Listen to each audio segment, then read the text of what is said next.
আসসালামু আলাইকুম। আচ্ছা ভাই, আপনাদের কি কাজ ঠিক হয়েছে? ইলাস্টিক ফ্যাক্টরিতে। কি কোম্পানিতে? আল বাহার কোম্পানিতে। ঠিক আছে, আল বাহার কোম্পানিতে। আচ্ছা ঠিক আছে। কোন প্রতিষ্ঠানের মাধ্যমে যাচ্ছেন? জেএস ইন্টারন্যাশনাল ওভারসিজ লিমিটেডের এই কোম্পানির মাধ্যমে আপনি যাচ্ছেন, এই প্রতিষ্ঠানের মাধ্যমে যাচ্ছেন। আচ্ছা, আপনার কি নাম ভাই? আসাদুল্লাহ। আসাদুল্লাহ। আপনার এজেন্টের কি নাম? হৃদয় শিকদার। হৃদয় শিকদার। ভাই আপনার কি নাম? আফাজউদ্দিন। আফাজউদ্দিন। আপনার এজেন্টের নাম? রুহুল আমিন। রুহুল আমিন। আচ্ছা, আপনার কি নাম? সজীব হোসেন। সজীব হোসেন। আপনার এজেন্টের নাম? কুদ্দুস ভাই। কুদ্দুস ভাই। ভাই আপনার কি নাম? ফয়সাল রাজু। ফয়সাল রাজা। আপনার এজেন্টের নাম? সজীব আহমেদ। আচ্ছা ওকে। আপনার কি নাম ভাই? মোহাম্মদ সোহাগ। সোহাগ। আপনার এজেন্টের নাম? হৃদয় শিকদার। হৃদয় শিকদার। আপনার কি নাম ভাই? ইজাজুল ইসলাম। ইজাজুল ইসলাম। আপনার এজেন্টের নাম ভাই? রুহুল।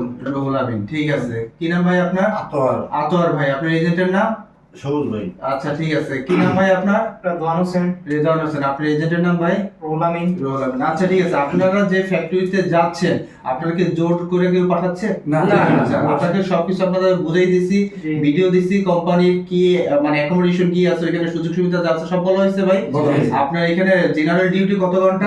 12 ঘন্টা। 12 ঘন্টা জেনারেল ডিউটি। এর একটু কম বেশি হতে পারে, ঠিক আছে ভাই, কম বেশি হতে পারে। স্যালারি কত ভাই? 1500। আপনার বেসিক হচ্ছে 1500 রিয়াল স্যালারি। থাকা কোম্পানি, খানা নিজে, খাবার টাকাটা এখানে ই করবে, ওভারটাইম আছে এখানে।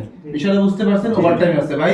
ওইখানে যাবার পরে, কারণ একটা জায়গায় সবকিছু ঠিকঠাক থাকে, আবার অনেক সময় দেখা যায় খাবার জায়গাটা ভালো আছে বা আপনার বাসস্থানের জায়গাটা একটু ইয়ে, সব মানেই চলতে হবে, ঠিক আছে। আপনাদের এখানে যেহেতু কেউ জোর জবরদস্তি পাঠাচ্ছে না, তাহলে অবশ্যই ওইখানে মানানসই বিষয়টা নিজের মধ্যে, বিষয়টা বুঝতে পারছেন, নিজের মধ্যে। ওইখানে যে কোনো সমস্যা হবে আমাদের বলবেন, আমরা সমাধানের চেষ্টা করব। কিন্তু ওইখান থেকে যাবার পরে, অন্য জায়গায় যাবার পরে যে আমার সমাধান করে দেন, সেইটা আমরা ই করব না।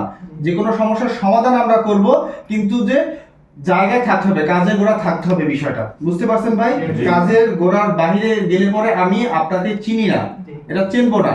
আর সৌদি আইন পরিপন্থী যদি কোনো কাজ করে থাকেন, সেইটার লাইবিলিটি সম্পূর্ণ আপনি, আপনার এজেন্টও না, জেএস ইন্টারন্যাশনাল ওভারসিজ কখনোই নিবে না। আপনার পেপারস, বেতন, এই লাইবিলিটি আমাদের। এর বহির্ভূত যে কোনো বিষয় কিন্তু আপনাদের দেখতে হবে, ফেস করতে হবে। বিষয়টা বুঝতে পারছেন? যে কাজের জন্য যাচ্ছেন, যে উদ্দেশ্যে যাচ্ছেন, আপনাদের জন্য শুভকামনা ভাই, ঠিক আছে। আসসালামু আলাইকুম, ভালো থাকবেন সবাই। ওয়ালাইকুম আসসালাম ওয়া রাহমাতুল্লাহি ওয়া বারাকাতুহু।